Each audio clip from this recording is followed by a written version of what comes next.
Good morning. It is Tuesday, April the 12th. I'm Shane Seeley, and this is the CBC Morning Report. Well, this morning we have new projections for you for the resumption of regular water supply to thousands of customers affected by the ongoing emergency repairs ongoing at the Bell pumping station. Well, we're learning that by Wednesday, work should be complete, and Thursday, the Bell should be back online pumping at the necessary capacity to adequately service homes and businesses in Bridgetown and surrounding areas. Well, earlier this morning, I got the opportunity to visit the Bell and speak directly to some of the men working there. Leading the charge is Hector Marshall. He's a senior engineer with the Barbados Water Authority. Here's what he told me. We have removed all the old beams that were supporting the raising main and the pumps, the two pumps that we've taken out to replace. We are right now trying to create even surfaces on the wall structure there so that these new beams can rest evenly. Then we will reinstall the pumps and rising main onto those new beams after we support them a bit with some cross structure. The pump station is currently still operating at a reduced flow. We are probably down by about 4 million gallons per day, producing almost close to 7 million gallons per day. Once we reinstall the two new pumps, we will run the station for a period of time at its maximum to try to get more water back into the distribution system. And then we will, most likely on Wednesday, go to the other two beams that have to be removed. And again, we will have to take the station offline, reduce the flow by another 4 million gallons, and operate at a reduced flow to get water in the system. This work, I expect the work for the last two beams not to take as long as this first set of work that we undertook because of the challenges that we encountered with this first set. I think we are better prepared right now for the second part of the job. How long do you expect to take to complete the work here at the Bell? We know that this may only be the first phase of replacement of some old parts, putting in some new parts. But how long do you think this work will take in this instance? I believe that once we come back here on Wednesday morning, let's say we come here at 8 o'clock, it should take us about 14 hours to complete this task. Okay. And in terms of that normal supply to resume, you said you're cutting down, you're reducing the supply by about 4 million gallons. So when will that supply be back, the full 11 or 12 million gallons back in the system? Okay, once we have completed the second phase of this task, we have one well pump, was a submersible pump in the well, which was offline for a period of time back in January, but we cannot enter the well because of the safety concerns for the crews because of the structure of the wellhead on the well. So once this task is completed, my crews will be able to go into the well and take out that submersible pump and change it, and we can have the Bell pump station operating at about nearly 30 million gallons per day. That's not the normal operating capacity for the Bell, however. We normally operate at about 9 million gallons per day.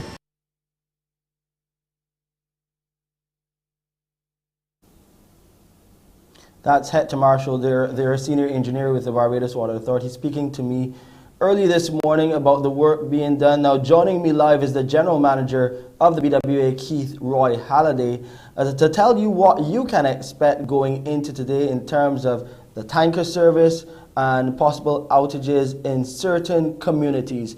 Keith Roy, good to have you back on this morning. Hi, good morning, Shane. Good morning. Talk to us about, following on from what Hector would have been saying there. A lot of the guys have been working around the clock, 24 hours.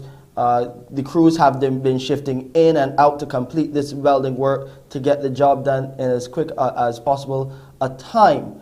How satisfied are you right now going into what is day 3 of these emergency works? Shane, the work has been extremely intense, and given the challenges that would have been encountered, we're actually quite encouraged by the rate of progress. In the first instance, we would have had to spend almost 6 hours just trying to put together some safety measures through the construction of an I-beam platform to support the additional load, and just to make sure that the crews had enough or sufficient space underneath the entire structure that they were working on, given the fact that the space is cramped. So what you would have seen most in the pictures as well would have been the welding on top of that platform, and in some instances we're even going to have to go lower. But we are feeling encouraged by what is happening right now. I think today will be one of the key determining days as to how well we're able to make up some time, having completed substantially most of the first phase. And this morning we should see the reseating of the pumps on that particular structure. And once we've done that, we can move over to the second phase of the repair work that is being done. As far as reports coming into you, Keith Roy, what can you tell us about the fallout yesterday? How widespread was it? We are very happy with what has happened in that respect. The number of outages have been actually fairly limited, and that has to be a combination of two factors from what we've seen. We have been able to have managed to continue pumping throughout this exercise, other than that first or initial shutdown. And while we're pumping at a reduced capacity, we found that the deficit has been made up in two ways. One, it seems as though customers are actually working with us. They're heeding our call to conserve water. I'm sorry. And in areas that we would traditionally see even more outages, as a consequence, we're not seeing that. So we're very, very, very happy. And we want to be able to say to all Barbadians, thank you. Thank you for heeding our call, because this is a critical exercise and it was necessary that we have the cooperation of all of our customers. As well, we would have been working with our Ionics desalination plant to pump extra water into the Bridgetown area to facilitate some shortages that we would typically see in one or two of the subsystems that we have. And lastly, we were able to bring Granville Reservoir online, so that reservoir is now in operation and will be topped up through the night, at least partially so. And we expect to see that assisting as well in the distribution system. As a matter of fact, rather, that the new reservoir as well as the old reservoir will be in operation certainly over the next 2 or 3 days. So we're talking about a total of possibly 2.2 million gallons in instances where we normally have 1.1 million gallons. As the work progresses today, there's going to come a point where we're going to have to shut down, and we'll announce that. Once we have that shutdown, we anticipate that we'll have some measure of shortages again.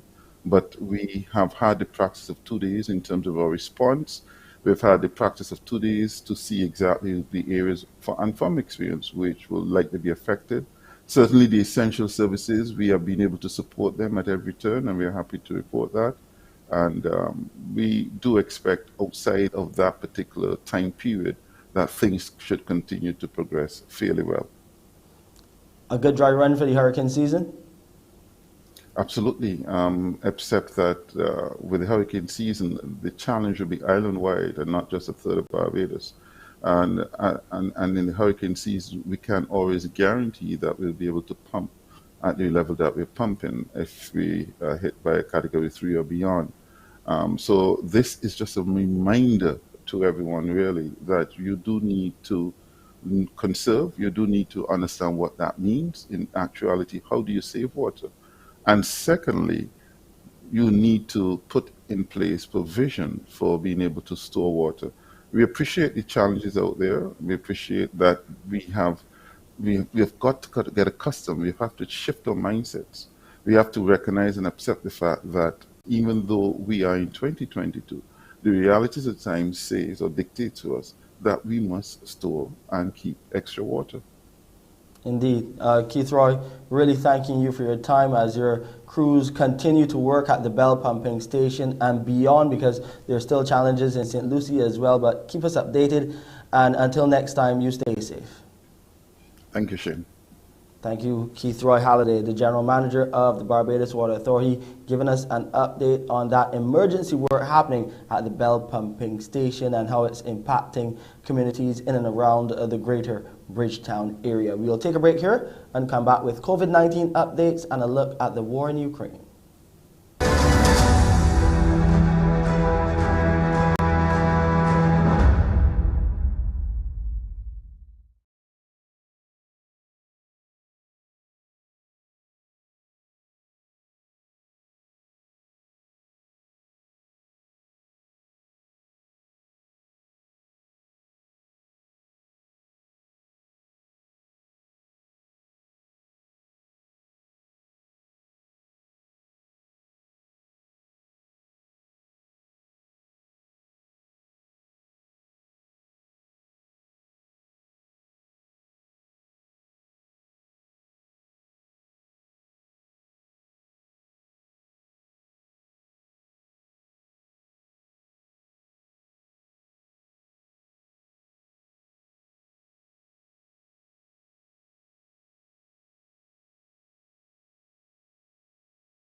Barbados recorded 211 new COVID-19 cases, 80 males and 131 females on Sunday, April the 10th. They are from 749 tests conducted by the Best dos Santos Public Health Laboratory. The number of people in isolation facilities was 101, while 2,621 people were in home isolation. As at April 10th, there were 379 COVID-19 related deaths. To the war in Ukraine now, as Russian troops continue their offensive, citizens of Makariv have started a cleanup job. The volunteers are risking mines and booby traps in order to restore some modicum of normalcy. Just 10 days ago, the Ukrainian army and Russian forces fought pitched battles in the streets of Makariv. Now, an army of volunteers is fighting a different one, to clean up the streets. Their weapons? Old-fashioned brooms and physical strength.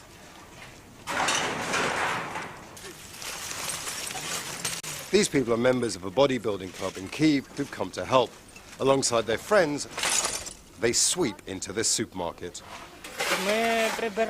We are trying to clean up the mess that the Russians left behind. We are trying to bring normality to our country. But it's dangerous work. Mines and booby traps are everywhere. They work with the military to stay as safe as they can. We're asking for the military guys and from National Guards. I found 2 bombs, but it was exploded on a garden a little bit behind me. The task ahead is daunting. Even with volunteers and the civil administration, it'll take years to get this town back to anything resembling what it was. Facilities like the local library and community centre will be the last to be rebuilt. After all, without homes for people to live in, there can be no community. That V was painted on that gate by the Russians. They'd taken over this entire area. You can just see over there the empty ammunition cases they used as defensive positions. But the Ukrainians have now been through this area. They've searched house to house. See that yellow dot over there? That yellow dot symbolizes the fact that this house has been cleared of mines and any kind of booby traps. And the residents are now back here, and what they're doing is they're rebuilding slowly but surely. Soldiers are still clearing houses here.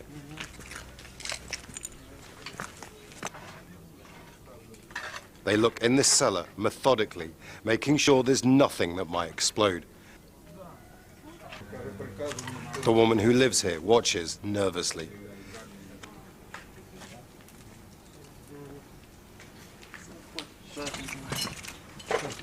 Satisfied it's clear, the soldiers leave.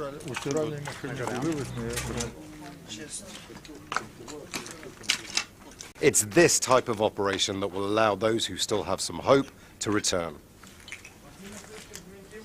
This Ukrainian tank has become a makeshift memorial to those who died defending this place. The residents have left flowers that have wilted and died. But as the long process to clean up begins, when they return, perhaps fresh flowers will as well. Let's come back home now and go over to Wendy and see what's happening on the Tuesday edition of Mornin Barbados as she gives you a sneak preview. Wendy, how are things looking today? Well, good morning to you, Shane, and good morning to our viewers. Coming up on Morning Barbados, we'll hear more about Barbados' entrepreneurs who are parts of the Trust Loan Scheme. We'll also tell you what some of the initiatives have been as they're out into the community. Also, we're still celebrating International Day of Sport for Development and Peace. It may have passed last week, but we have Suzanne Watts, who is with the Walk Proud Again Foundation, the prosthetics. She will be along with a prosthetic user to tell us how that journey is through life once one has lost limbs. We'll also be having our doctor on call as well as our real estate agent. So these stories and more, Shane, are what we have to look forward to this morning. Thank you, Wendy. Looking forward to it. Coming up on the morning report, some problems with the 2022 sugar crop or harvesting of it at the Portvale factory. And we'll take a look at what is happening in St. Vincent and the Grenadines 1 year after the eruption of the La Soufrière volcano. Details to these stories and more next.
A mechanical problem forced a halt to grinding at the Portvale sugar factory yesterday. Our Trevor Thorpe was there and he filed this report.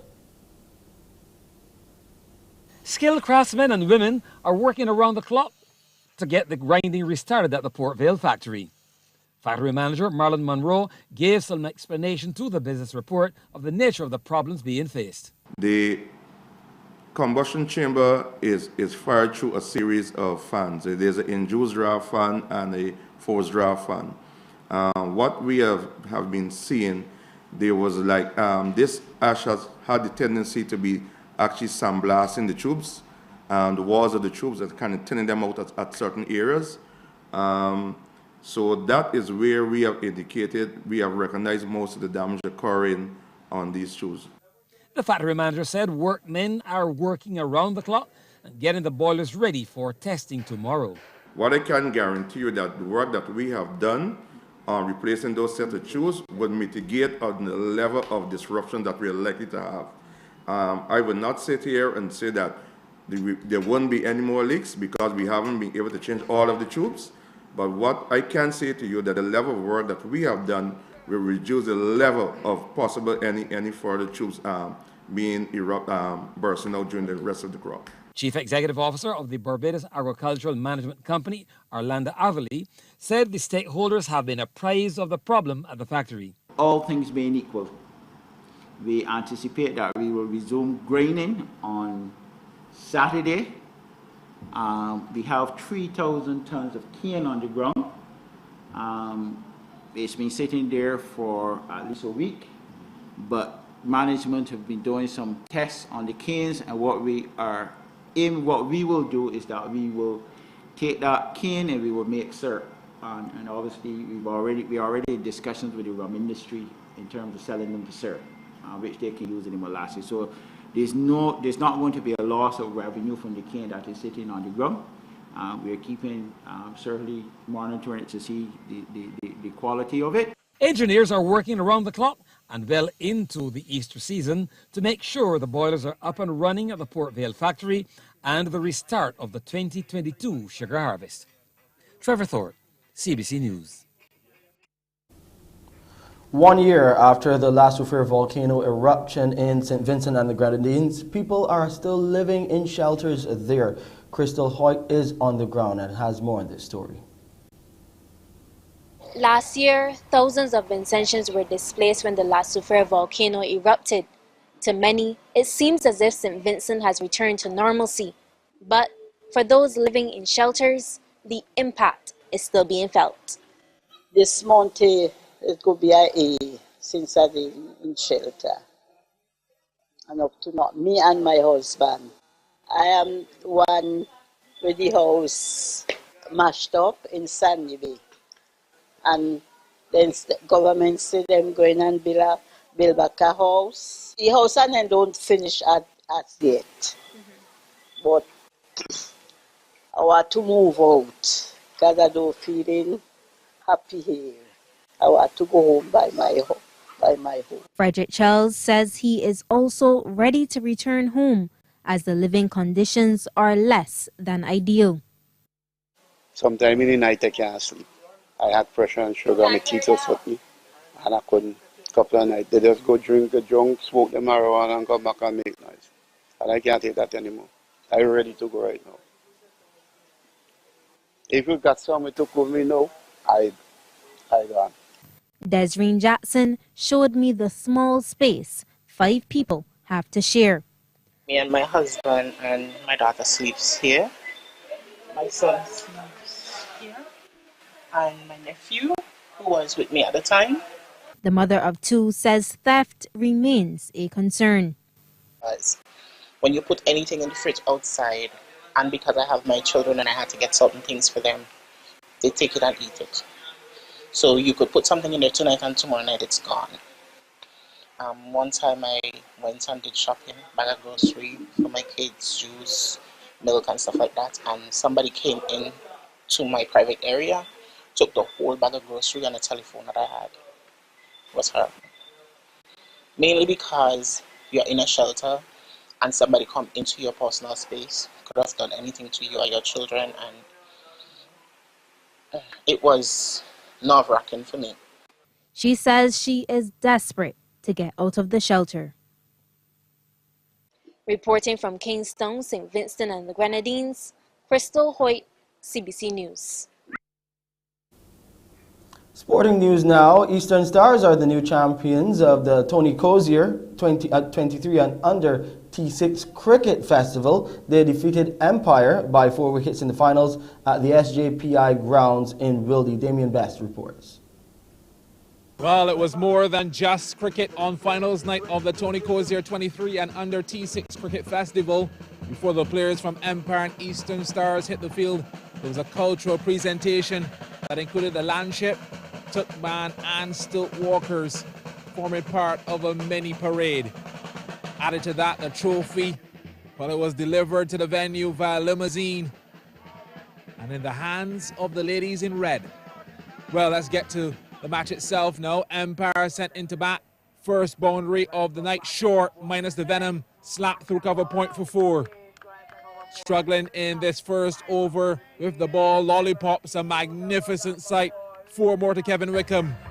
Eastern Stars would get the breakthrough though in the second over. Corey Hoyt with a wild swing at a 20-mile-an-hour delivery. Bowled all over the shop by Javier Callender for 13. 21 for 1. Cheyenne Brathwaite came in and opened his account to the onside, goes all the way for 4. Only 6 overs, so every ball precious. Sweet song off the bat. Wickham 6 runs over wide long on. Very next delivery, not as crisply struck. The fielder in with a chance, or so we thought. Straight through him, 1 bounce 4. Same over, 2 full. Wickham says, I'll have some. To the covers in a hurry, 48 for 1. Flighted delivery now, an early Easter present, 3 4s and a 6 in the over. Brathwaite at the opposite end, opting for a more delicate touch. Empire looking sharp. Eventually they would reach 77 for 1 off the allotted 6 overs. Wickham 41 not out and Brathwaite unbeaten on 22. Target set and Eastern Stars wasting no time. Javante de Pisa scoop. That will go all the way to the ropes. Nothing acute about the next shot. The flight path look international. 6 runs. At this point, Empire defeated in the field until this happened. Shot down the ground by De Pisa, single. Then the misfield on the return. And trying to be greedy, direct hit. Antonio Morris run out for just 6. 28 for 1. The new batter, Rivaldo Clark, in and out in a hurry. Caught and bowled by Hoyt for no score, 28 for 2. Despite the setbacks, Eastern Stars were still in pole position. Tennyson Roach launching into Cheyenne Brathwaite, big time. And if you thought that delivery was sugary, this was the refined version asking to be hit. 6 runs, 64 for 2 at this point. Will make that 70. Ball coming back to earth near the pavilion. De Pisa seeing it big, 6 runs. The writing was on the wall at this stage as Eastern Stars cruise home 78 for 2 with 4 balls to spare. De Pisa, the hero, with an unbeaten 53. Well played indeed. Roach, 16 not out. The Stars, champions of the 2022 Tony Cozier 23 and under T6 Cricket Festival. Damien Best, CBC Sports. And that's a wrap on sports here on the Morning Report. Time now to take a look at weather. Temperature, nice and cool on the outside, but it's feeling a bit warmer. So the actual temperature is 24.2 degrees Celsius. It's fair, but it's feeling like 27 degrees Celsius with the relative humidity standing at 77%. The barometric pressure is up to 14.5 millibars, and those winds are blowing out of the east, not too briskly at all, at 17 kilometers per hour. You'll see a low tide this morning very soon at 14 minutes to 7. There will be a high tide later on in the afternoon at 16 minutes to 1.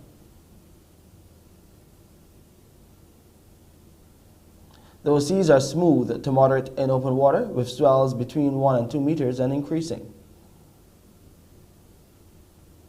Today will be mostly sunny. And tonight we'll have a mix of clear skies and clouds with a few brief isolated light showers. And here's a look at the international weather forecast.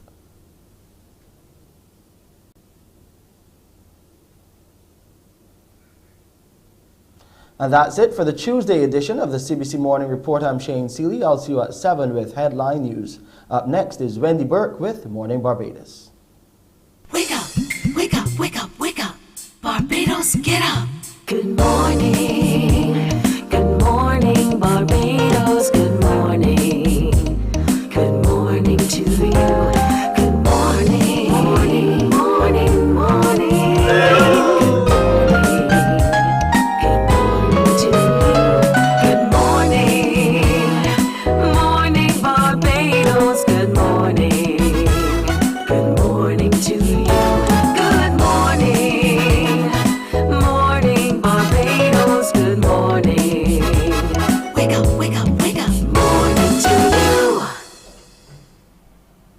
Hello and good morning. A terrific Tuesday to all of you out there this morning. I'm Wendy Burke. On Morning Barbados today, we'll be going to the Barbados Trust loans, but we're focusing on agriculture this morning and some individuals who have been a part of the I Am a Community Farmer and Entrepreneur initiative. I want to welcome this morning Mr. Romel Grosvenor of All Greens, Mr. Errol Griffith from Power of Choice Inc., and Kirk, who's no stranger, Kirk Dotton, the Business Development Manager of Barbados Trust Fund Limited. Good morning to you, gentlemen. Good morning. Good morning. Good morning. Now, it's a pleasure to see you, Errol. It's been a while, and I'm seeing you in a different capacity. How does Power of Choice Inc. mesh with the trust loans and the agriculture in the community? Well, the first thing is that, again, morning. This is really and truly about realizing the power that we have in mind, heart, body, and spirit. And so one aspect is about the physical, the financial, and the material.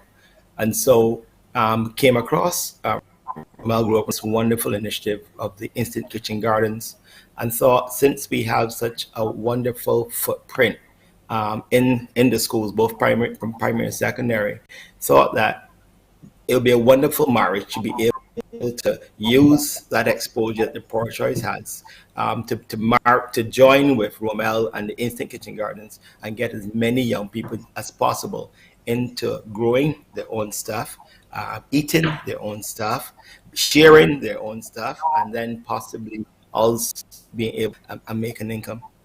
Okay. Now, Romel, how long have you been doing these instant gardens, or rather into farming?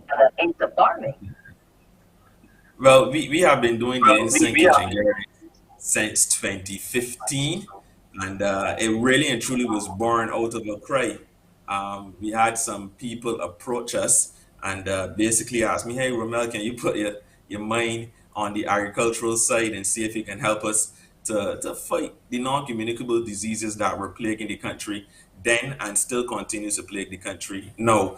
From that, then the instant kitchen garden moved into youth development, and was seen as an excellent implement to help young people to be able to grow food, especially those persons who don't necessarily have the land around them to be able to do so. So from that then platformed into what is called the Green Spaces program, which we conduct with the Barbados Youth Advanced Corps, and we would have had many successes with it there. And now we are here now developing and launching I Am a Community Farmer and an Entrepreneur. Okay, now tell me how this all fits in to the mix with you, Kirk. Right. As I indicated in the past, we have an agricultural portfolio, and basically it's growing. But the importance of getting the youth, we're looking to the future and getting the youth involved in agriculture. So this merge with All Greens and Power of Choice was natural. And when they approached the general manager and myself and the team at the Trust Fund, we really embraced the project. As part of our outreach, we're actually going after the agriculture sector, trying to get young persons involved in agriculture. And there's the complaints out there from young persons as it relates to the traditional, the forward kind of going into the hot sun. So this project with the instant grade was a win-win for the trust fund to really come on board, and Errol and Romel embraced us, and as we build up the project, we would have done a tour with them in terms of seeing some of the instant kitchen gardens in action, along with hydroponic system, which Romel has. So, as I said, it was a win-win for the trust fund in terms of coming on board to partner with both entities to really spearhead this project. Okay. Now, if I can go back to Romel and the young people that you have gotten included with the Advanced Youth Corps, that's one area. But how has it been now working with others who are a bit younger within a secondary school system? Are they keen on becoming budding farmers, or is it that they like the cleanness and instantness of a hydroponic system and an instant garden? Yeah, the technology part of the instant kitchen garden and also the hydroponics is one of the grabbers for the young people, and we always knew that this would be a major component for a funnel to getting the young people involved in agriculture. Some years ago, we wanted to create a strategy that was geared towards removing the taboo associated with agriculture. A lot of us would know that our grandparents, our parents sometimes would have told us, go to the ground, go to the shop, because they saw it as something negative, as hard work, as backbreaking. But now with including the technology into it, it becomes fun. Being able to utilize your phone to monitor your crops. So it becomes fun, and the young people then can see themselves in it, see themselves integrated in it. So hence the reason why we would have moved full pace to develop a program to get more young people involved in agriculture at the community level, so that we can see that agri trade is resumed in the community again. No, you spoke about using your phone to monitor your crops. That means we have some sort of app technology that you've developed for these students to be able to do that monitoring. How does it work exactly, Romel? All right, so when I speak about the phone to monitor your crops, that is specifically geared towards hydroponics.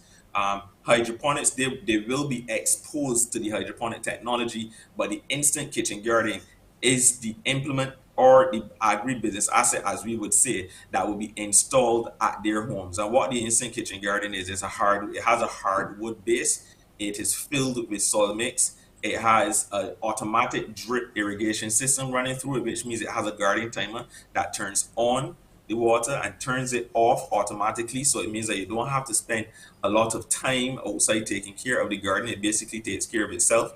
It has bird netting draped over it to protect against bird pests, and in some cases monkeys as well. And it also comes filled with seedlings of your choice. So it is indeed instant.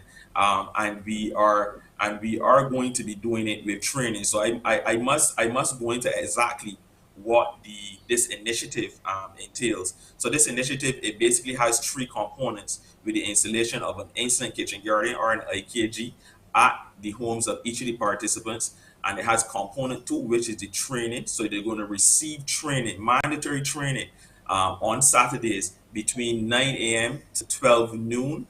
And component three is where our agri extension officers will be offering technical support, basically holding the hands of these young people to help them to be able to monitor the crop production, to engage in effective pest management, control, and also how to harvest and package their produce for sale in their community. So the program really and truly was designed to help these young people to be seen as champions in their community, to change the perspective as it relates to how they are viewed in their community. Okay, we're seeing some of the gardens now, and most of the materials are actually recyclables. So if that particular individual should decide, well, I can't continue with this instant garden anymore, it's easily transferable elsewhere. So I guess that too is a part of the attraction. Now, if I could go back to Errol and Kirk here on the issue of training these young people, what are some of the areas we're focusing on, and how are we trying to get them ready for the market? And I mean the literal market here, because they're looking to sell the produce at home. Errol? You want to go first, Kirk?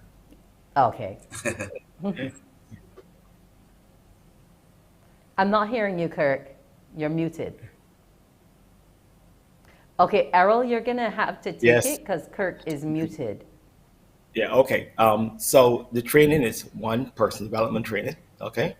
Understanding that each individual's success is largely influenced by who they are as a person, so we want to help the young people to develop, okay? Then there's the agricultural component, where they learn the various techniques, not only of having and maintaining an instant kitchen garden, but agriculture otherwise. And it will also include tours where is different ways, both in terms of traditional, but then in terms of the smart farming. There's going to be business development training. This speaks for itself, and entrepreneurial training, because we want these young people to appreciate what it takes to be a success and have the experience of also having success at such a young age. And those are the major aspects of the training. And the training will actually be as long as 10 weeks.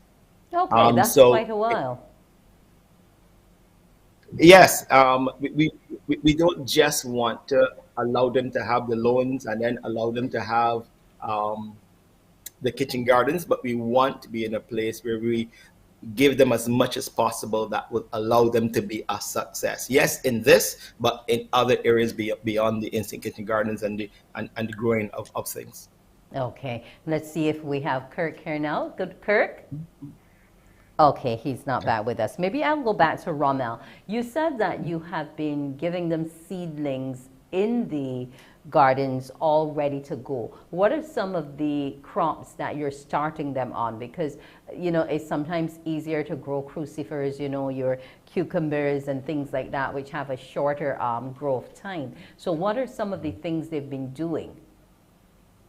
Yeah, so we're going to be concentrating mainly on like 6-week crops, 8-week crops, basically. So that crops that can fit into the training program, so that they can actually go out into the communities well in the training and the 10-week training still. So you're going to be getting Chinese cabbage, the different varieties of lettuce, and so on, kale. We are only going to be focusing on the 6-week crops, really and truly. No, it is important to know, Errol would have just touched on it. It's important to note that while we are giving them agribusiness development training and also personal life training, the skills that they are going to acquire in the training program is transferable. If one of them likes painting or likes plumbing, they can transfer these skills, these business principles and life skills, to that talent that they may have and apply it, go into the community and sell the service the same way. So the program is designed to be multifaceted, to target as many young people as possible and to help them recognize what they have to offer and how the community will be willing and happy to embrace them when they go to their neighbors, when they go to their community to make a sale. Okay, well, that's awesome to know that we're making them well-rounded entrepreneurs. I want to thank my guest this morning. Kirk, the Trust Loans element would have been giving the loans to these young people. So I want to thank Rommel Grosvenor of All Greens, Errol Griffith, of Power of Choice Inc., and Kirk Dottin. So Kirk, before we go, if any other young people are interested, they can contact the Business Development Manager, Kirk Dottin, at Barbados Trust Fund Limited. Gentlemen, I want to thank you so much for joining me this morning. All right, thank you. It was a pleasure being here. Morning Barbados, we're talking about Barbados Trust Loans and how those young people are involved in the I Am a Community Farmer and Entrepreneur initiative. When Morning Barbados returns, we'll be looking to the walk Proud Again Foundation. Morning, morning, morning. Good morning. Good morning to you.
Morning, morning, morning. Good morning.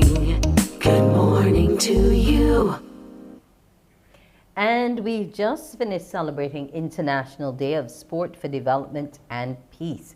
And today we're going to be talking about the Walk Proud Again and Limb Loss and Limb Difference Awareness Month. I want to welcome Suzanne Watts, who's the founder and trustee of Walk Proud Again, as well as Karen Moore, who's a bilateral amputee. Good morning to you, ladies. Good morning, Wendy. Good morning, ma'am. Yes, good morning to you, Kara. Now, Kara is a 36-year-old mother of 3 who lost both legs to diabetes in 2016 and 2020, respectively. And she has been fitted with prosthetics, and these legs were courtesy of Zion Care International, iFit Prosthetics, Suzanne, Sir John Golding Rehabilitation Center, and the Suzanne Watts of Stride Prosthetics. So all of us are coming together to help our amputees, Suzanne. How did your drive go, first of all, your orange button drive? The drive is still ongoing, Wendy, and thanks for asking. It is going well and it's still ongoing. We're going to be at Oyston's this weekend, so persons can come on down and grab their orange pins so that they can help to commemorate the month as well. Okay, that's awesome. Now, Kara, let's talk to you about your journey with limb loss. When it first happened, did you feel as if all was lost? Did you know, what were the emotions going through you having lost a limb? Well, there was a lot of emotions at first, and then, you know, I'm a believer. I'm a believer in God, so then again, I just get the motivation to just know that I'm gonna surpass this, try to get some prosthesis to regain my independence and stuff like that. So trust me, it's been a journey. And that It's been a wonderful journey.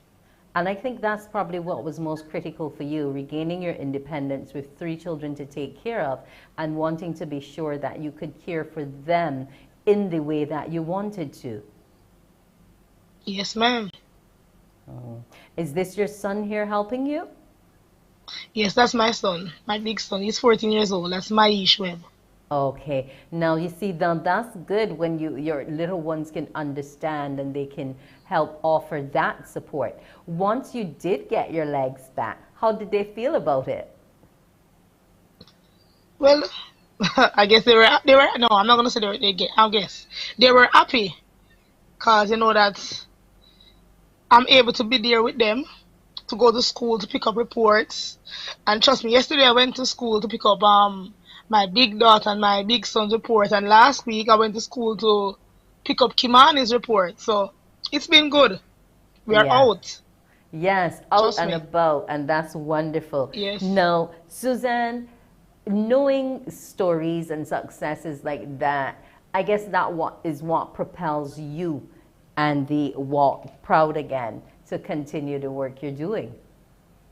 Yes, please. When I met Kara, when I was introduced to her, the charity wasn't even fully certified.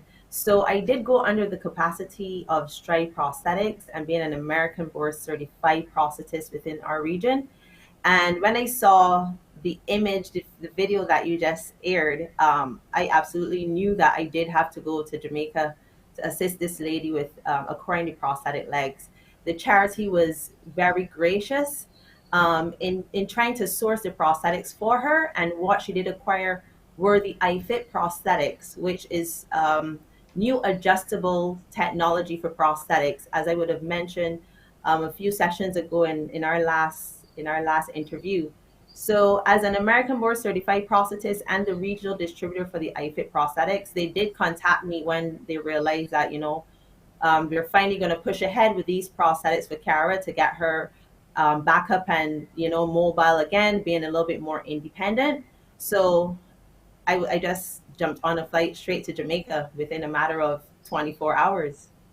And how much of that type of work do you do in the region? Because one would assume that because you're functioning in Barbados, that this is the base that you're connected with most.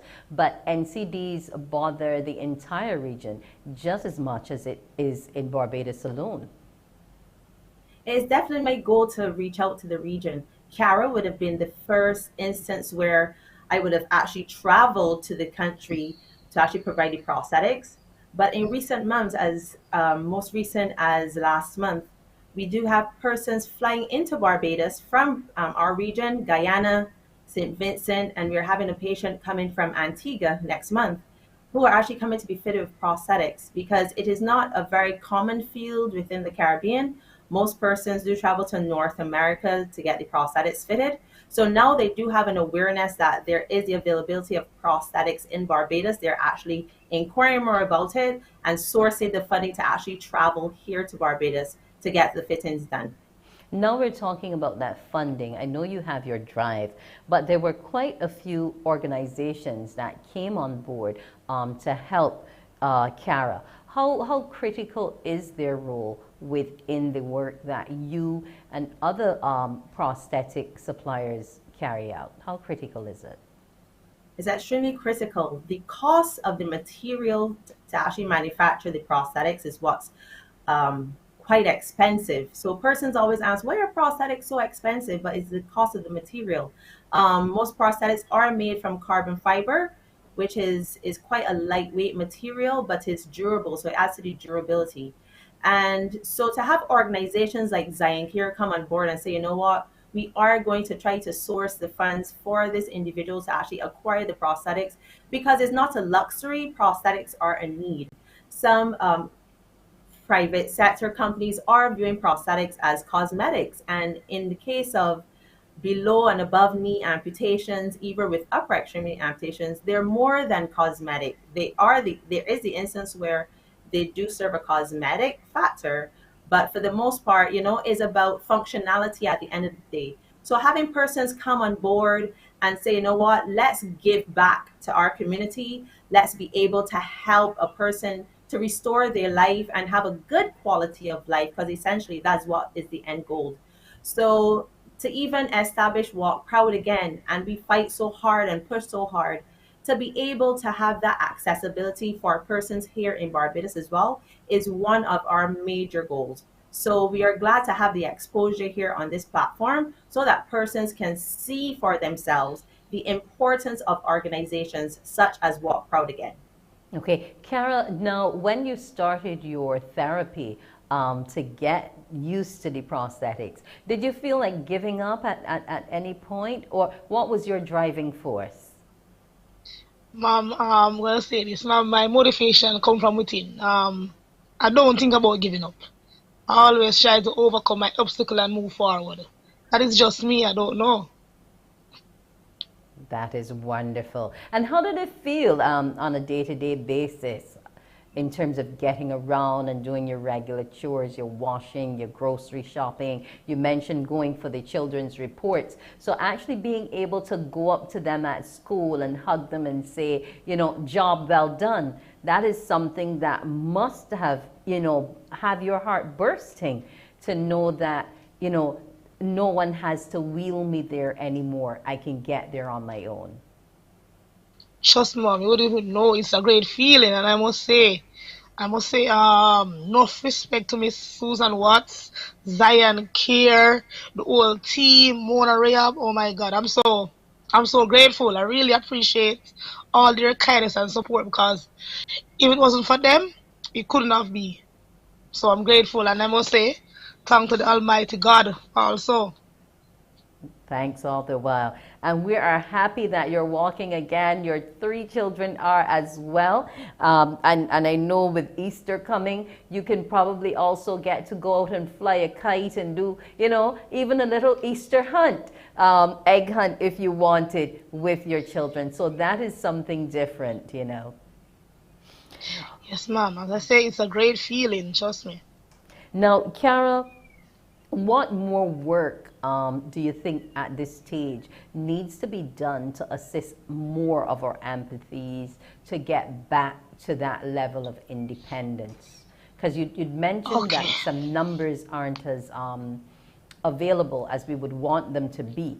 But in terms of the mindset of some of the individuals once they've lost their limbs, be it to accident or a non-communicable disease, what do you have to do? How tough is it to get them into the mindset of, yes, a prosthetic is for me and I'm going to go through the rehabilitation?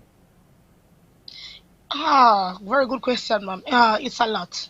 Because firstly, I must say, this is support from like individual around you. If you don't have that, it's not going to work. You have to have the support of loved one, friends, and family, because once, if you're there alone, it's going to be very hard. Very hard. And I must say, when you lost a limb or 2, life is not over. I can really say that it's not over. Because when I did not get a prosthetic, I was out there doing same way. I was raising my chicken, trying to make a living, same way, take care of my kids. But as I said before, my motivation just come from within. I'm a fighter. You understand me? I don't give up easily. I sit and let's just say I talk to God and I say that God, I need the strength to do this. So I just push myself, and then again my kids, I know I'm a mother and I know that I have to be there for them, not them being there for me. So those are the things that just give me a driving force really. So other persons out there who has lost a leg or 2, I'm just gonna say to them that life is there. Because once there's life, there's hope.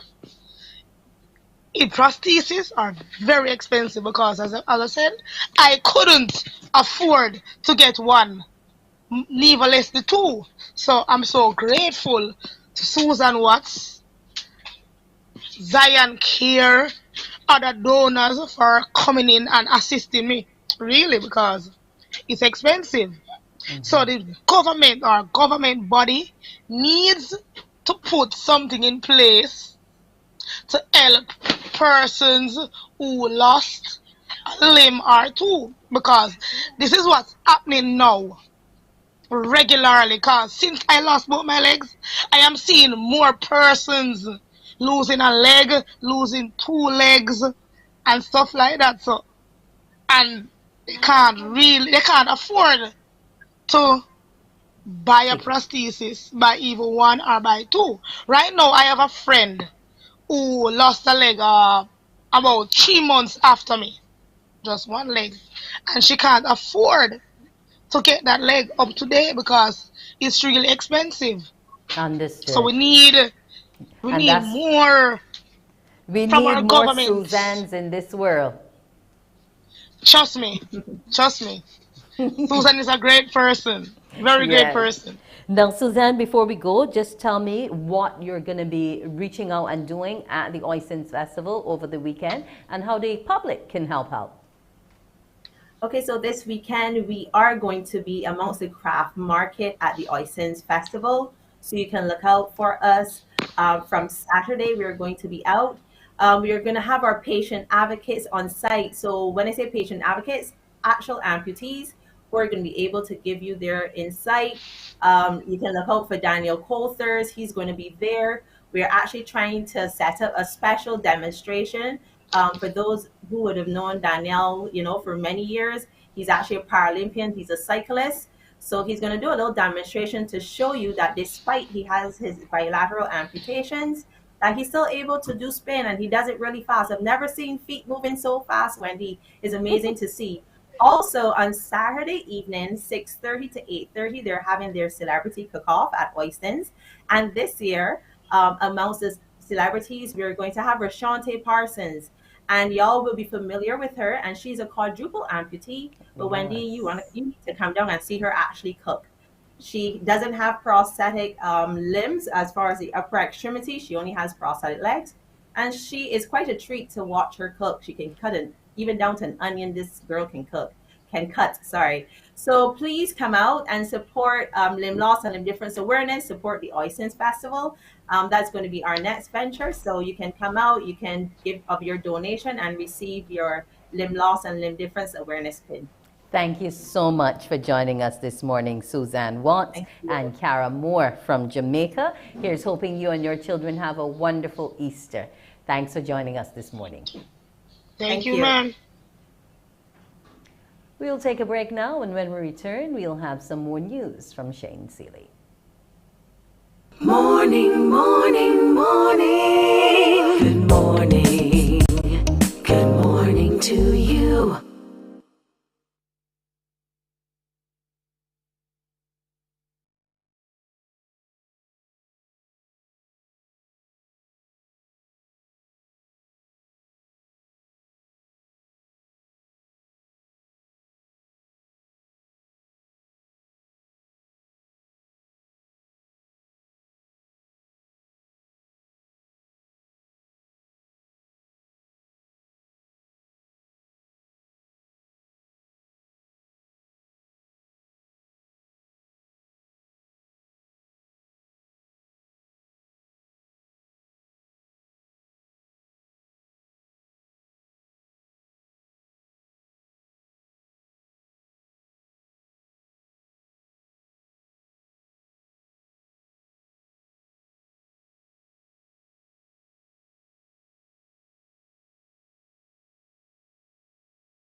Good morning. Good morning to you. And it's time now for some headline news with Shane Seeley. Thank you, Wendy. Leading our news at this hour, the Barbados Water Authority this morning reporting it has been able to significantly limit outages and low pressure initially expected to impact thousands of customers in the Greater Bridgetown area and further afield. General Manager Keith Roy Halliday, speaking to the Morning Report, says he's encouraged by the rate of progress and expects the BWA crews to expedite the remainder of emergency work at the Bell pumping station. The number of outages have been actually fairly limited, and that has to be a combination of two factors from what we've seen. We have been able to manage to continue pumping throughout this exercise, other than that first or initial shutdown. And while we're pumping at a reduced capacity, we found that the deficit has been made up in two ways. One, it seems as though customers are actually working with us. They're heeding our call to conserve water. I'm sorry. And in areas that we would traditionally see even more outages, as a consequence, we're not seeing that. So we're very, very, very happy. The BWA GM also reveals the authority has been working with their team at the Ionics desalination plant on Spring Garden to pump additional water into the city. This was complemented by the new Grandview Reservoir, which has been brought online. That new facility, along with the old reservoir on Government Hill, now adds over 2 million gallons of water to help serve customers in those affected areas for the next 2 to 3 days at least. Mr. Halliday also gave some projections for the work today and tomorrow at the Bell. As the work progresses today, there's going to come a point where we're going to have to shut down, and we'll once we have that shutdown, we anticipate that we'll have some measure of shortages again. But we have had the practice of 2 days in terms of our response. We've had the practice of 2 days to see exactly the areas from experience which will likely be affected. Certainly the essential services, we have been able to support them at every turn, and we are happy to report that. And we do expect outside of that particular time period that things should continue to progress fairly well. Well, that's because BWA crews have been working around the clock 24 hours to ensure that these works are done as quickly as possible. Leading the charge there at the Bell Pumping Station is Hector Marshall. He's the senior engineer with the BWA.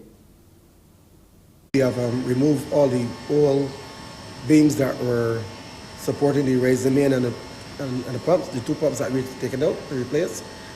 We are right now trying to create even surfaces on the wall structure there so that these new beams can rest evenly.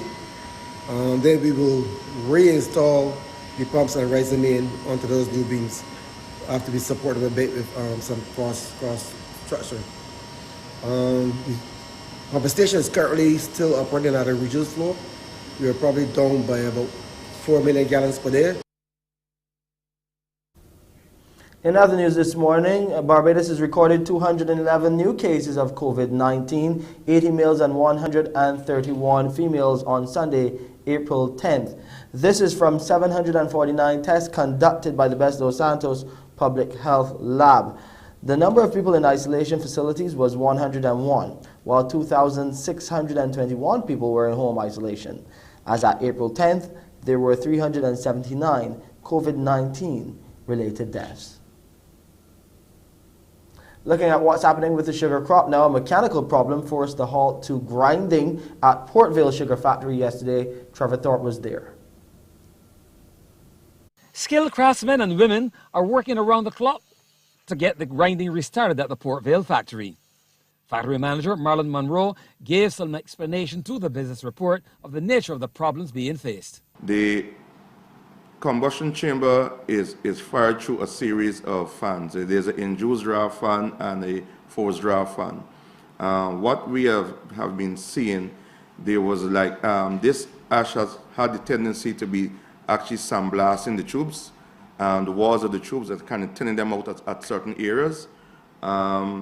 So that is where we have indicated, we have recognized most of the damage occurring on these tubes. The factory manager said workmen are working around the clock and getting the boilers ready for testing tomorrow. What I can guarantee you that the work that we have done on replacing those set of tubes would mitigate on the level of disruption that we are likely to have.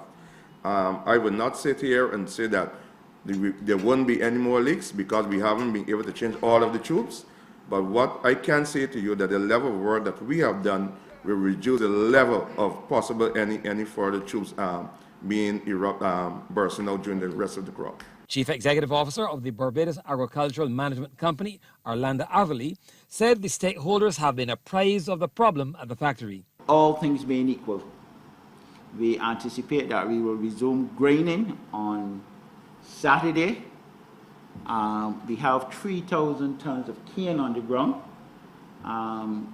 It's been sitting there for at least a week, but management have been doing some tests on the cans, and what we will do is that we will take that can and we will make syrup. And obviously we already in discussions with the rum industry in terms of selling them the syrup, which they can use in the molasses. So there's not going to be a loss of revenue from the can that is sitting on the ground. We are keeping certainly monitoring it to see the quality of it. Engineers are working around the clock and well into the Easter season to make sure the boilers are up and running at the Portvale factory and the restart of the 2022 sugar harvest. Trevor Thorpe, CBC News. And that's our headline news for this Tuesday morning. I'm Shane Seeley. It's back over to you, Andy. Why, thank you, Shane. Let's hope that Saturday is the day for that grinding as we await cane sugar. Now, the public is asked to note that the CBC cashiers will be closed for the remainder of this week.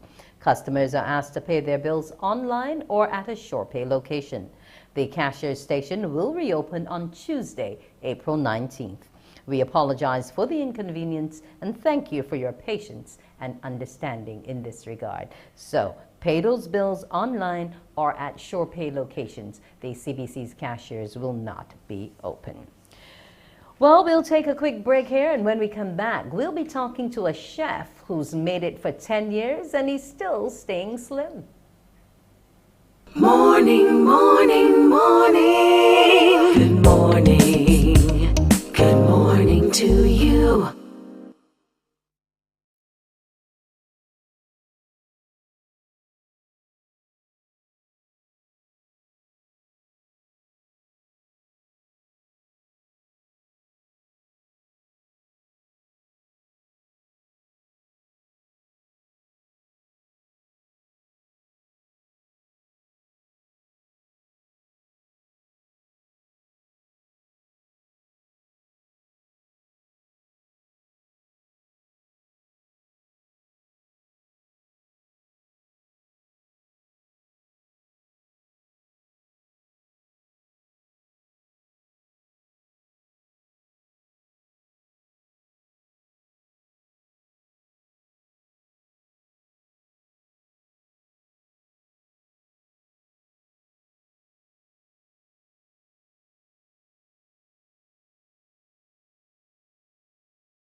Morning, morning, morning. Good morning.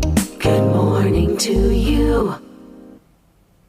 Now this morning we're not going to be having a meal, but we're going to be talking to a chef, one of Barbados's well-known chefs, Dane Sadler, and he's actually at the 10-year mark of being his own boss with Caribbean Villa Chefs. Good morning to you, Dane.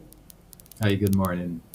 And it's good to see you're still remaining slim, so you've lived up to your name of Slim Chef. Yes, yes. Yes, the pandemic did not impact you in the way it did some of the rest of us. Now, from 2012 to now, you started when you would have done home ec at Queen's College. How would you say your cuisine has changed in that 10 years? Because I know you're fond of doing things which are Barbadian and bringing them to life on the palate. How would you say your journey has been in that 10-year period? The journey has been an interesting one. Coming out of the hotel sector, catering mainly to tourists, the menus I would have worked with then would have been a more international cuisine, but starting Caribbean Villa Chefs and starting work with local farmers and fisher folk, I started to incorporate more local cuisine into our menus. And then progressing over the years, we started to do the Food and Rum Festival. And that festival, we try to highlight as much local produce as possible. So over the years, I've tried to incorporate as much local as possible, but still have an international flair. Now, your signature dish, Scotch bonnet shrimp ceviche and grilled lobster. Those are two things you like to do. How has it been with the sargassum seaweed, etc., for you to be able to get that product from your suppliers? Well, the lobster is seasonal as always, so it's not always readily available. It's always in demand, but not always readily available. So the local suppliers, a lot of them have been importing lobsters from the Grenadines. So we've been able to keep a constant supply, not as fresh as from Barbadian waters, but well, we're still able to keep in stock majority of the year. Okay. Now, Scotch bonnet pepper is a flavor that, well, people like it. Bajans like pepper. I myself can't handle it, so I admit to that readily. But how do you go about incorporating local flavorings in your food? And why do you think it is essential to allow people to know what is indigenous to us as opposed to all of the imported seasonings and flavorings that you can have with all the MSG and so on? When persons travel, they come to an island and to experience as much local fare as possible, and they want something authentic. So it has always been important to me to incorporate local produce. We produce a ton of things here that we can add to our menus, but I think because over the last 30 years or so, with our executive chefs being all imported, they brought their knowledge from their homelands here. But now with the influx of all the local chefs taking up the higher positions in the restaurants and hotels, you're seeing more and more local on the menu. So I think it's important persons come here for authentic cuisine, and Scotch bonnet, breadfruit, sweet potatoes, all of those are as local as it can get. So you just have to try to find a way to incorporate it, not overpower too much. Like you said, everyone can't handle the pepper, so you might try to make it as subtle as possible, but you still have the flavors there. Teach them. We have persons never seen breadfruit before. They try it, they love it. Some people want to know if they can get it where they're from. They try to get as much as possible while they're here. So to me, it's an experience and a teaching moment. Okay, now you just mentioned that a lot of our locals have actually risen to the ranks of head chef, and we don't have as many expats as we had before. How does that make you feel as somebody who would have helped to pave the way as well within the sector? It feels good, you know.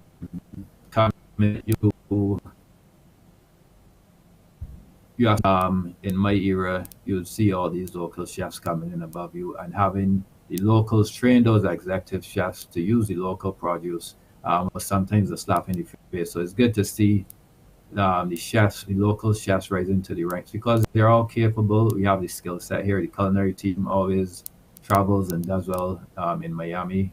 So the talent is here, and we just need the opportunity. Okay. Now, in terms of the training of upcoming chefs and Paul Marine and all the other institutes we have out there helping them, what advice would you give for those who are now starting to get their feet wet and those thinking about getting into it? I always say research is the most important tool. Know what's out there, and don't believe the hype of all the cooking shows you see on TV. It's glamorous, yes, to race to the fame and glory, but it's not easy road to get there, and it takes years. So set your mind up to know that you have to work hard, you have to put in the hours. Kitchen work is not easy. Sometimes you have 12, 14 hour days. There are no bank holidays or days off really once you're trying to get to that position because every day is a work day. So for those entering the field, just do your research. Make up your mind that it's for you. You're sticking with it. There are some days. I remember days, and I've seen people cry in the kitchen because of the stresses of it. But once you persevere and you decide you're going to tough it out, you'll get through. And preparation, preparation, preparation. If you get part of your meal Preparation. started early, it can't go wrong. Exactly. Exactly. Always be prepared. Now, 10 years in, what's going to happen 10 years on? 10 years on, I think we're going to keep expanding. Right now, we have chefs traveling again after the pandemic. Before the pandemic, I was hardly in Barbados. I was traveling majority of the year, and we have had chefs expanding. We've had chefs in Singapore. I've been to Australia and Fiji. Um, Regionally, been back and forth throughout the year. So we want to see the company continue to grow. I mentor chefs right now, so I look forward to mentoring more upcoming chefs and giving them opportunities to expand, branch out on their own, and start their own businesses. How does that feel though, to have to fly from here into someone else's kitchen or someone else's event hall to prepare a banquet meal or a special sit-down business dinner? How is it for you keeping up with that schedule, especially if it's a space that you are not familiar with? You've not worked for this client before. You're now going in. How is it? It's always an experience because, like you said, you never worked with the client before. You don't know what to expect. Will they have everything I need? Will I need to improvise? So it brings out the best and the creative side of you. You go in not knowing what to expect, but you have to think on your feet and you have to execute regardless of what's there. You have to turn out a 5-star meal at the end of the day. So it keeps you on your toes. What now for you would you say is your favorite dish and your fastest dish that you can prepare? My favorite dish to eat, curry goat. Yeah, curry goat and white rice because I'm Jamaican born, so I grew up on that. Fastest dish to prepare. Honestly, I can knock out I can knock out a meal in less than an hour once I have the prep. So the same Scotch bonnet ceviche. That's simple for me.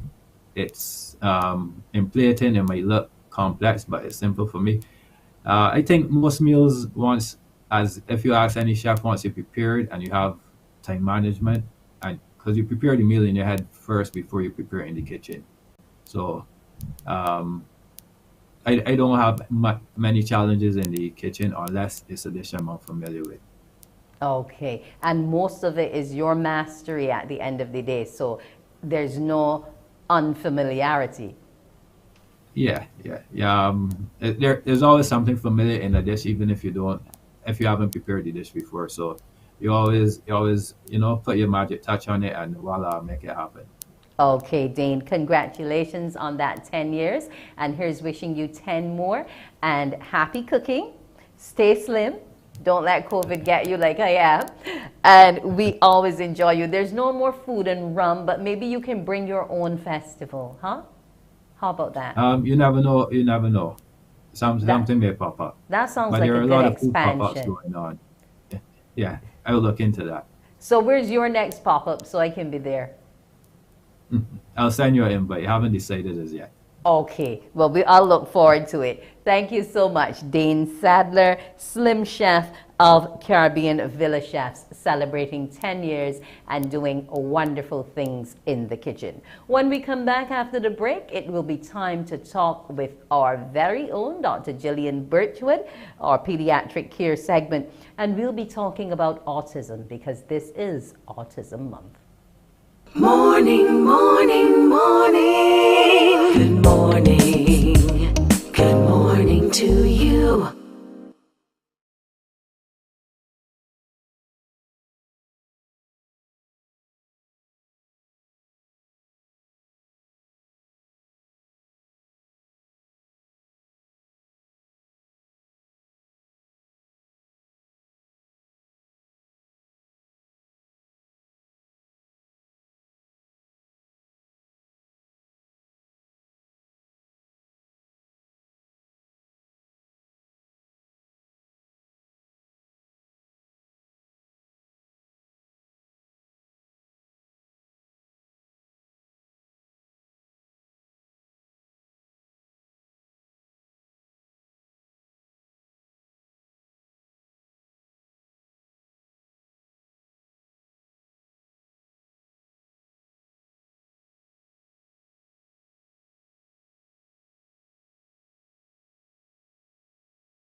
and a good and pleasant morning. We are back with Morning Barbados, and it's time for Doctor on the Line. We'll be doing pediatric care. And I want to say this morning. Dr. Gillian Birchwood, what's up, Doc? Good morning, Wendy. How are you doing? I am well. You see, I tickled you, so that means you're even better this morning. I refer to you as our smiling specialist. It's always great to start your morning with a smile. Now, today we are going to be looking at autism, as April is World Autism Month. Let's get straight to it. What is the condition? Yes, autism is something that's been increasingly recognized in our population and around the world, and it is actually a spectrum. So no one child with autism is like another. And by autism, we are referring to children who have in common social impairment. So in other words, they interact with people differently. They may also have communication difficulties, and that is with both verbal communication, as in speech, and also non-verbal communication, such as the physical cues that we all take from each other. And then finally, they may have repetitive behaviors. This is what all children who have autism spectrum disorder have in common. Okay, so what are some of the signs for us to look out for to know whether or not this might be what our little ones are affected by? It's really important for parents to know the signs. What's always amazing is that when parents have their very first child, if their very first child has autism, often they don't recognize the signs until it's pointed out to them by a medical professional. But when they have had a second child, they often pick that up right away because they can see the differences. So the signs really can present at different ages. Children tend to have notable signs of autism from under 3 years of age, but it may show up really quite early. But it depends on what you're expecting in the development of your child at that time. So children who have autism from a very young age, they don't interact socially in the same way. They may not make eye contact. And children are always wanting to make eye contact and be in your face. So when you have a child who has autism, you can notice they don't seek that interaction. In addition to that, when they're very young, they may not respond to their name. So, by 9 months, usually when you call a child's name, they're turning around and they're looking to see who's calling their name. You don't see that in children who are autistic. In addition, they don't seek that interaction with you as a parent. So, when children are growing, they want to see how you as a parent feel about things. So they might point at something and look at your face. You won't see that in an autistic child. And definitely speech delay is another very characteristic finding. They may understand speech, but they may not have much verbal speech, and they may not really be aware of some of the cues. But one of the hallmarks of autism is the repetitive behaviors that children can have. And, they tend to have very strict routines. When they're playing with toys, they play with them the same way each and every time. They might have cars and line them up, and you take one car out of that lineup and they get very, very upset. And so they have very specific ways of interacting that are quite different from children who are in their age group. So they have repetitive mannerisms. They do things in a particularly ordered way each time. Yes. And I guess it would be, it is not something that you could mistake necessarily in a small child as having OCD. No, and there many children who have autism can have other conditions along with them, such as anxiety disorders, OCD, etc. They can go along with autism, so they tend to be grouped in some children. But definitely, if you have a toddler who insists on, only doing things in a particular way, and they are very stringent about only eating 2 or 3 foods, for example, that really may be a clue combined with other findings. Toddlers are notorious for being very, picky when they're eating. But when you have a child who's kind of qualifying to be in the extremes of that, that definitely is a red flag and might point a parent in the direction of, let me consider this as a possibility and talk to my doctor about it. So it's more of extreme behavior than the pickiness that you can get in children who are young.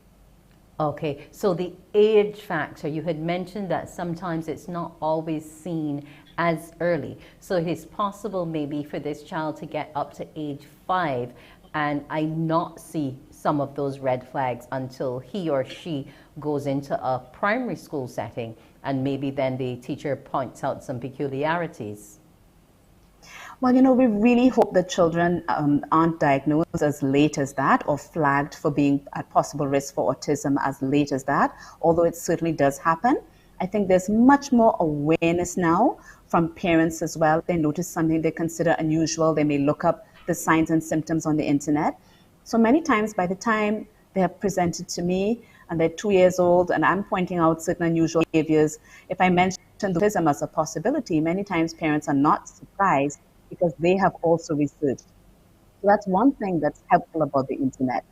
So we try not to have children diagnosed as late as that by doing autism screening in addition to just general developmental screening at certain points in time.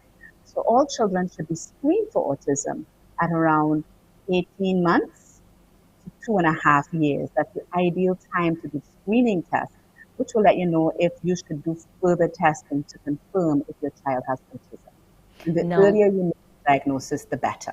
Okay. Now, I've done this screen, and it has shown that, yes, they do have it. What's my next course of action? Well, with the screening, we will normally send the child for further detailed testing, which is typically done by a child psychologist or a psychologist with experience with children.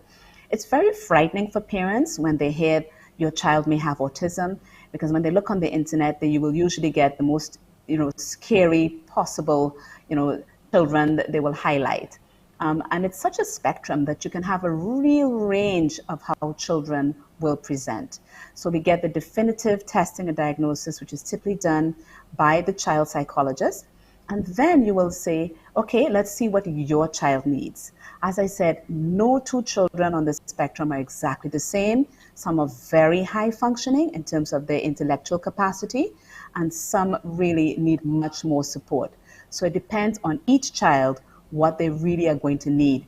And that's where you work in partnership with the psychologist, the speech and language therapist, your occupational therapist, and your doctor and other professionals as well. What's the treatment? Apart from working with the various professionals, is there any medication that goes along with this treatment regime? How does it work? Right, that's an excellent question. So there isn't one particular medication that you'll say, okay, this is for children with autism. You tend to treat the symptoms. So as I would have mentioned, some children with autism have additional, psychological conditions going along with it, like anxiety. So if you have a child with autism who also has anxiety, you're going to treat the anxiety. If they have attention deficit hyperactivity disorder or ADHD, you're going to want to treat those symptoms if they are disruptive to the child. So the treatment in terms of medication really depends on what's happening. If they have difficulty sleeping as part of their disorder, sometimes they will need medication for that, but not always. And if they have gastrointestinal problems, like they get reflux or they're having difficulty with feeding, you might need to address that specifically. So really it is about identifying areas that are disruptive to the child's life and dealing with those. Sometimes medication is necessary, many times it isn't necessary, and it really is about having the therapies to engage them in a normal social life as possible.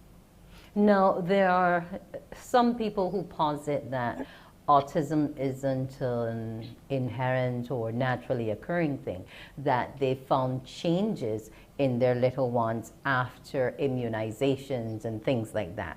But is it possible for it to be caused by a vaccine? Well, this is a question where a week doesn't go by for a pediatrician when they don't get asked about that. And I'm very happy to be able to say no. There have been very large studies by reputable authorities who very clearly established that no, vaccination is not associated with autism. Nobody quite knows what does cause it, but there are certain things in common. So children who are autistic, they're much more likely to have older parents. They're much more likely to have had problems at the time of birth. and they're much more likely to have family members, especially first-degree relatives who've had it, and they're much more likely to be male. But beyond that, it really isn't very clear what does cause it. But one thing we're sure of, no, it is not related to vaccination. Okay, now that's wonderful to know. Some parents will not now be scared to have those shots given when they need to be given at the various stages. Now, in terms of your practice and seeing its occurrence, would you say that the incidence of it has grown in Barbados, say within the last 5 years? I would say that recognition of autism has certainly grown in the past few years. I think that, when I was growing up, there might have been children who would have fit into this classification, and I have, people who are near and dear to me that if they were born now, I think the diagnosis would have been made without hesitation. So there's increasing awareness of autism. Parents are reaching out more. Doctors are much more aware of it, and so we have been looking for it more and more. But for me to say that it's increasing incidence in Barbados, no. But globally, over the past 20 to 30 years, globally, there has been an increase. I wouldn't say that in Barbados in particular, that there has been an increase. Okay. Now, what would be the 3 things that parents with autistic children should ensure they do? And why I'm asking this is because I know someone whose child is autistic, and they don't like strange things to be introduced in their environment, and that includes people. So if the child is with them, if they have to come to drop something off or what have you, they ask you not to talk to the child because it may set off that particular tantrum. So what are some of the watch words, the issues, the areas that parents should clarify for others once they do find out that their child is autistic? What are the 3 top things for us to know? I think that that's an excellent point. I think that parents need to be advocates. Once you have a child with a diagnosis of autism, as a parent, you immediately become an advocate for your child. But some of the top things that I think it's important for parents to know and to be able to sensitize others and that people are not aware of is that although some children with autism do not communicate well, that does not mean that they don't know what's happening around them. They may have nonverbal communication, or they not seem to be interacting, but there is very much a little person inside there, even when they're nonverbal. So I think it's important for parents to make people aware that they do have a child in there for those who have more severe forms of autism. The second thing that it's important to know is that I think for any parent who has a child who has autism, that you need to make yourself aware in conjunction with your medical provider of the services that are available that can make a tremendous difference in the life of your child over time. I think that one of the things that I see time and again is that parents may not avail themselves of all the services that are available that can really make a difference for their child. And the third thing that I think it's important for parents to be aware of is that over time, that there can be a good outcome for children who have autism. When they get that diagnosis, it can weigh on them very heavily, and they can feel that perhaps my child will not have a good quality of life. That's definitely not true.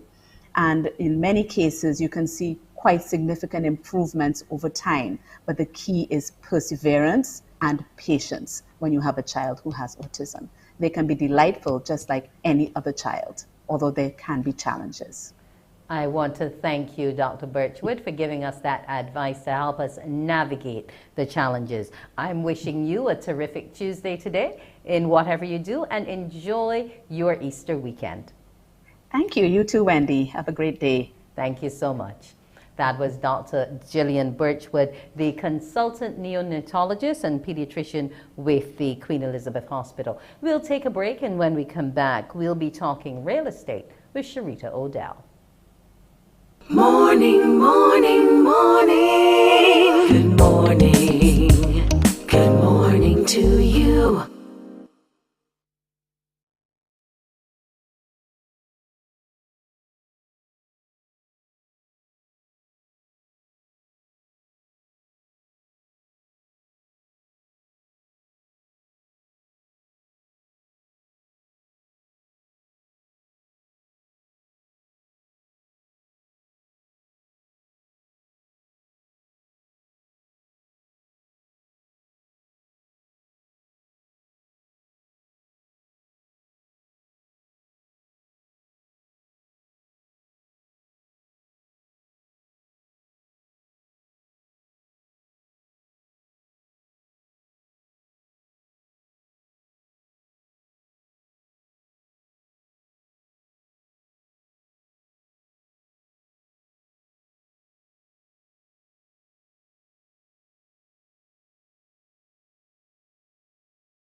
Morning.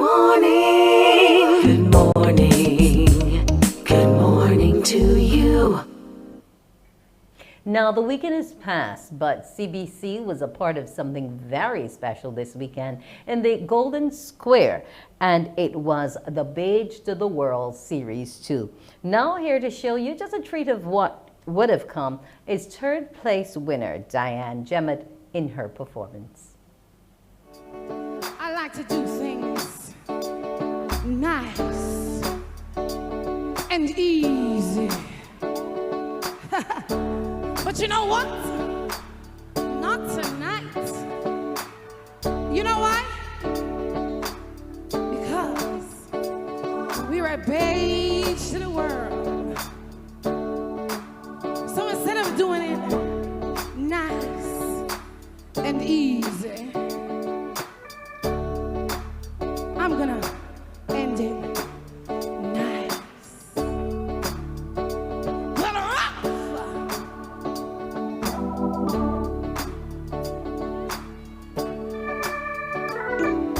Left a good job down in the city,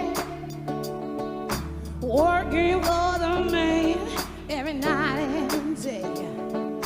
But I never lost 1 minute of sleeping.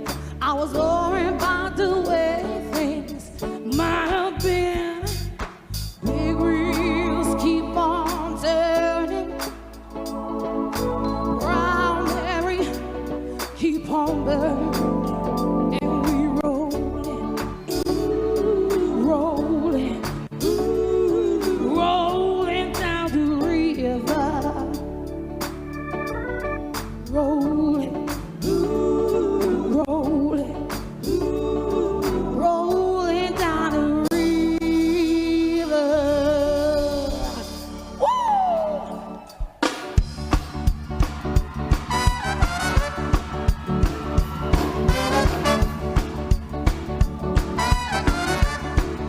Hey, yeah. When I left a good job in the city, working for the man every night and day. But I never lost 1 minute of sleep. I was worried about the way things would have been. Then we'll keep on turning, turning round and we keep on burning, rolling, rolling, rolling down the river, rolling, rolling, rolling down the river.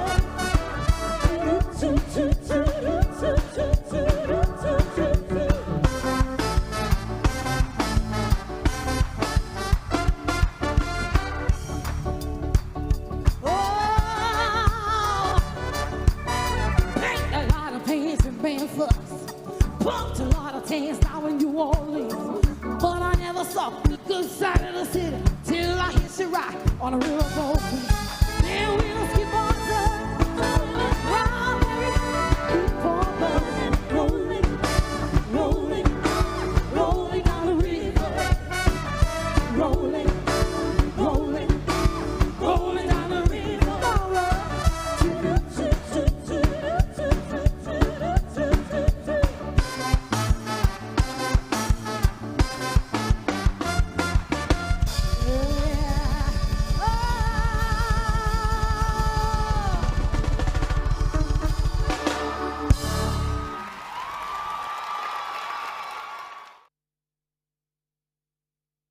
Time now to go to our real estate agent, Sharita O'Dell, and she's here to tell us about what the seniors can do with their multiple properties after they retire. Good morning to you, Sharita. Hey, good morning, Wendy. Now, as you know, as they say, land doesn't rot, and these old folk tend to acquire quite a bit, and they put properties on them as time goes on. They have a regular job, but they have rentals. But what should they continue to do with these homes after they've come into full retirement? Well, firstly, I would say that retirement should be about retiring from stress and strife and drama. So, as you rightfully stated, over time, sometimes persons may go from just 1 or 2 properties to a portfolio. And that might include, investment property being rented out short-term or long-term, their residential home, and sometimes some other commercial property. So what do? I recommend that from the time you retire, if you haven't done it already, start looking at hiring professional help, meaning perhaps a property manager who can handle overseeing these properties for you, collection of rent, maintenance, and so forth. It might have been fun for you to be involved hands-on initially after you owned all them, but now try and put your feet in a chair, relax, and look out to the sea and cool out. Put the stress on somebody else. No, it's true if you can get somebody else to do it, because I guess then whatever income is derived from the use of these properties would be used to pay that professional. So you don't have to say, well, look, I have to pay them from my pension each month. I can't do this. I can't do that. That is correct. The typical property management fee tends to be around about 10%. And then you would structure your property management agreement to suit you. That 10% might involve everything from collecting rent to calling George the plumber when things go wrong, and just doing inspections quarterly or annually to ensure that everything is all well. For those property managers who might be involved in renting out your property on a short-term basis, they may go a step further, because since they have to coordinate booking calendars and deal with reservation inquiries and so forth, they may charge anywhere from 10 to 20% of the holiday rental income for that specific service, in addition to the 10% property management fee. So that's what you can keep in mind. Well, that's 40% there up front. Well, no. So let's say, sorry, let me go again. So Okay. there are some persons, for example, who manage 3-bedroom houses or 2-bedroom houses. I'm just calling out figures hypothetically. Let's say that 3-bedroom long-term rental rents for $1,600. In that instance, they would collect $160. Okay, so that's long-term rentals, persons in the property for a year or longer. However, short-term rentals, remember the turnover is a lot higher. There's a lot more work to be done in ensuring that the housekeeper cleans, that the plumber gets the plumbing up to scratch, and so forth. In that instance, there would be a 10 to 20% fee of the total rental revenue. So if Betsy coming in from Canada pays $2,000 for a 3-week stay or whatever, then the property manager can charge 10 to 20% of that total short-term rental amount to help cover dealing with the reservation aspect of it and the management aspect of it.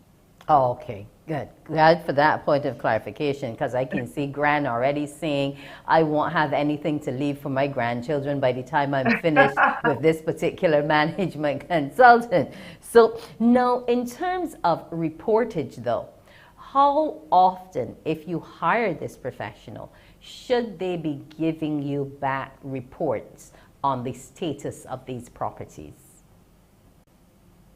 So it's all about the arrangement that you make with them. Some persons produce spreadsheets once a month, but if there's little to no activity, if it's a long-term rental and all you do is collect rent and probably pay the water bill and the gardener, you might produce quarterly reports. So it's just about the arrangement that you make for the person employing you as a property manager and landlord agreement. It has to be mutually beneficial. So I would say anywhere from monthly to quarterly reports, so that you, the owner, see where your funds are going. Okay, so we have a number of properties.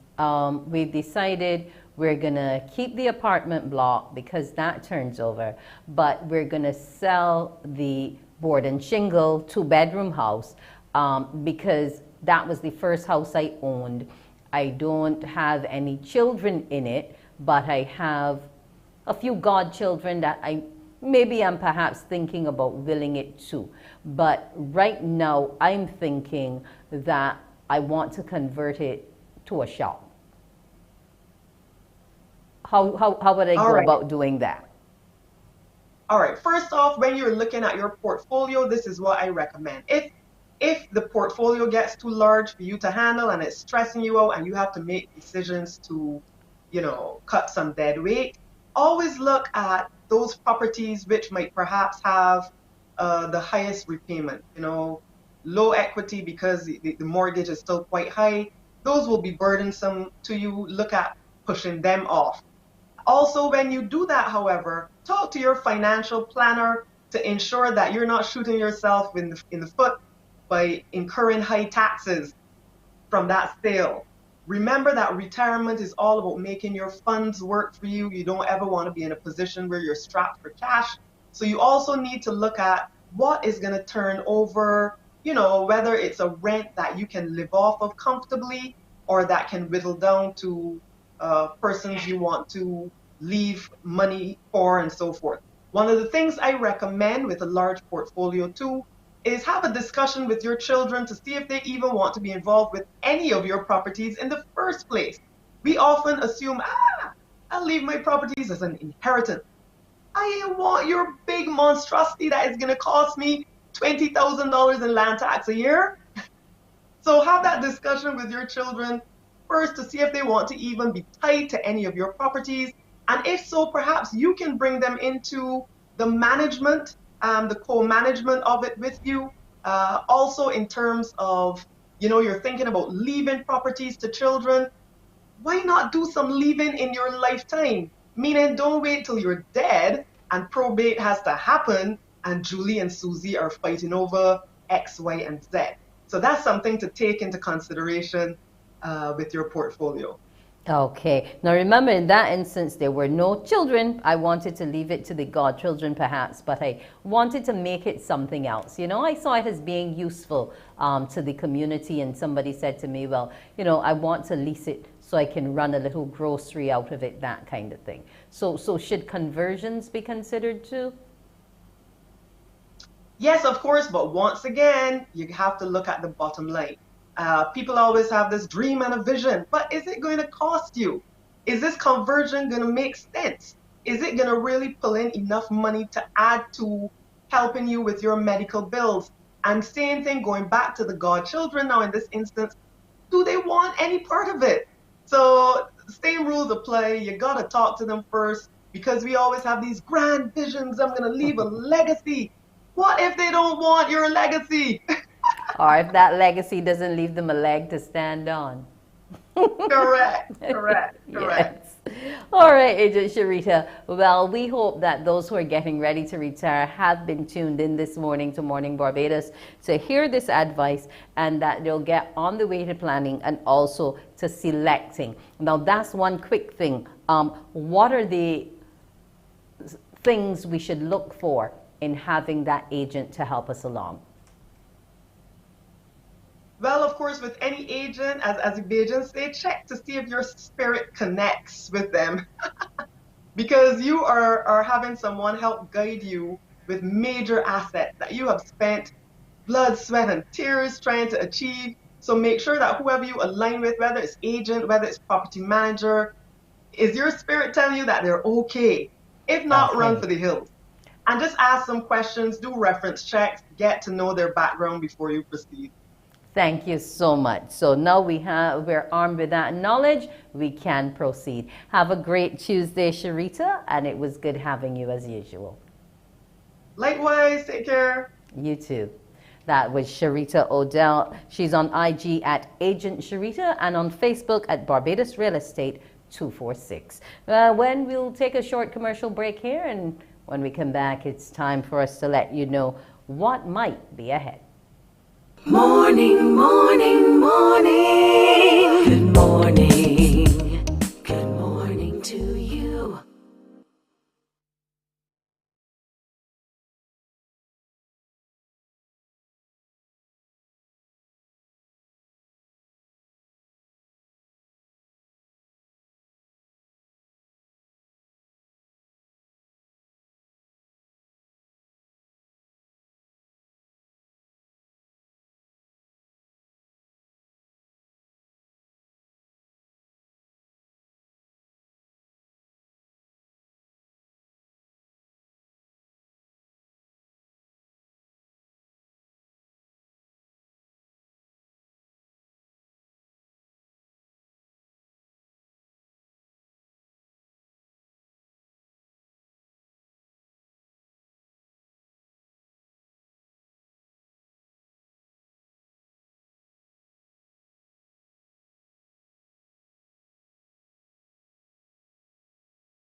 morning, morning, morning. Good morning.